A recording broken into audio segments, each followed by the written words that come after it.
چودھری صاحب کا ذکر ہے کہ P M Nawaz room costed $8,000 per night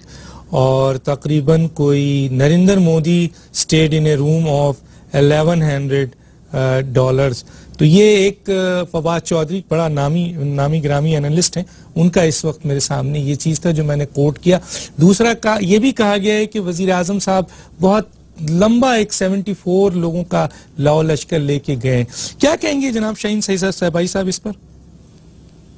doctor صاحب یہ تو سب کو پتا ہے کہ وہ والڈورف اسٹوریا جو نیو یارک کا بہت ہی مہنگا ترین ہوٹل ہے، جہاں پہ آپ کو یاد ہوگا کہ ہمیشہ سے صدر اوباما اور امریکی صدور جب بھی جاتے تھے تو پورے کے پورا وہ ہوٹل اس میں وہ لوگ ٹھہرتے تھے. اس دفعہ اوباما صاحب وہاں نہیں ٹھہرے کیونکہ کچھ دن پہلے یہ ہوٹل جو ہے یہ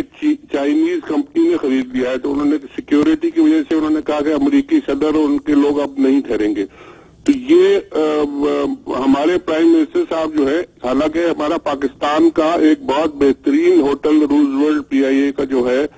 خود نیو یارک کے سینٹر میں تھوڑی دور یو این سے ہے، اور پورا کا پورا وہ بہترین ہوٹل ہے، وہاں پہ سب لوگ ٹھہرتے ہیں جا کے. میڈیا روم جو ہے ہمارا وہ روزولٹ ہوٹل میں ہمیشہ بنتا ہے اور آج بھی اسی میں بنا ہوا ہے، باقی لوگ اس میں ٹھہرتے ہیں. لیکن اس میں پریزیڈینشل سیٹ بھی ہے اوپر کے جو ان کی وہ ہے روزولٹ کی، وہاں پریزیڈنٹ پرائم منسٹر سب ٹھہر سکتے ہیں، لیکن یہ لوگ نہیں ٹھہرتے کیونکہ ان کو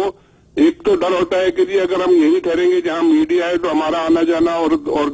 سب پتا چلے گا کس سے مل رہے ہیں، کون آ رہا ہے، ہم کیا کر رہے ہیں، اور ان سے روز ملاقات ہوگی تو سوالوں کے جواب دینے پڑے گا. اور دوسرا یہ کہ شان و شوکت دکھانی ہے. ڈار صاحب جو ہے خود نیو یارک میں اس پر لوگوں سے پیسے مانگ رہے ہیں، ڈالر مانگ رہے ہیں، بانڈ انہوں نے جا کے پتہ نہیں وہ ریلیز کیے اور لوگوں سے کہہ رہے ہیں ہمیں ادھار دو $500 ملین. وہ روڈ شو کر رہے ہیں کہ ہمیں پیسے دیے جائیں ادھار، اور ہمارے پرائم منسٹر جو ہے وہ $8,000 $10,000 $20,000 روز کے جو ہے وہ خرچ کر رہے ہیں. تو یہ ایک بہت بڑا تضاد ہے جو ان لوگوں کی سمجھ میں نہیں آتا، اور اسی لیے یہ اتنے بے توقیر ہیں. ٹھیک ہے، میں ذرا فیصل صاحب سے بھی بات کر لیتا ہوں. فیصل صاحب کیا کہیں گے اس کے اوپر آپ؟ جی فیصل صاحب میری آواز آ رہی ہے؟ جی جنرل صاحب کیا کہتے ہیں؟ ڈاکٹر صاحب جیسے ابھی شاہین صاحبائی صاحب نے کہا ہے، مجھے تو وہاں کے حالات کا علم نہیں ہے کہ اس وقت وہ کس ہوٹل میں ٹھہرے ہوئے ہیں اور اس کے، بٹ یہ جو ٹویٹ آپ بتا رہے ہیں اس طرح کی شاہ خرچیاں تو یہ پہلے بھی کرتے رہتے ہیں، اور یہ جو ابھی اپنے ساتھ اتنا بڑا انٹراج لے کے گئے ہوئے ہیں اس کی کوئی جسٹیفیکیشن نہیں ہے، جس میں سے صرف 27 تو ملازم ہے پرائم منسٹر ہاؤس کے.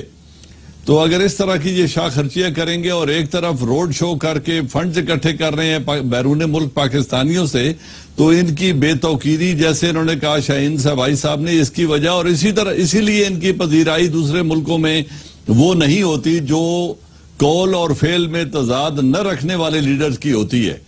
تو جو پہلے جن لیڈرز کی آپ نے پذیرائی کا ذکر کیا ان کے قول اور فعل میں تضاد نہیں ہوتا، یہ کرتے کچھ ہیں کہتے کچھ ہیں، تو ان کی اسی لیے وہاں پہ پذیرائی نہیں ہوتی. جو بات آپ نے اس سے پہلے کی تھی کارگل ایشو والی، اس پہ میں صرف ایک بات کی وضاحت کرنا چاہتا ہوں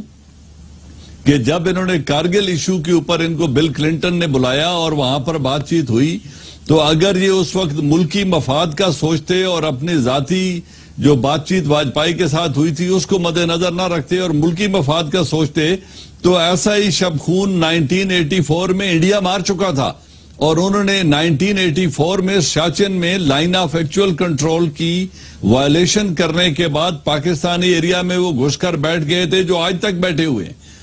اگر یہ اس وقت کسی ویژن کا شو کرتے، اپنا ویژن شو کرتے ایز اے پرائم منسٹر، تو یہ کہہ سکتے تھے کہ یس مسٹر کلنٹن،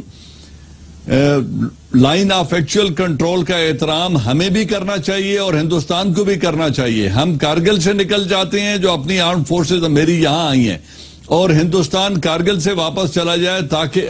سیاچن سے واپس چلا جائے تاکہ لائن آف ایکچول کنٹرول کا احترام دونوں ملکوں پہ واجب ہے. ٹھیک ہے، لیکن انہوں نے اس بات کو قطع نظر صرف اپنے ایک بات کہی کہ جی مجھے بتایا نہیں گیا تھا، اور اسی لیے ہمیں روگ آرمی اور اس طرح کے تانے بھی سننے پڑے. اوپر آپ کے وہاں جو کہا جا رہا ہے کہ بڑے قیمتی ہوٹلز میں ٹھہرے ہیں، بہت زیادہ وفد لے کے گئے ہیں، کیا 15 منٹ کی تقریر کرنی ہے، وہ بھی لکھی ہوئی تقریر، کیا کہتے ہیں اس کے اوپر؟ ڈاکٹر صاحب یہ تو ان کا دوہرا معیار ہے. دیکھیں آپ کے سامنے کی بات ہے، پاکستان میں یہ لوگوں کو کہہ رہے ہیں کہ ہم ان کے جسے کہتے ہیں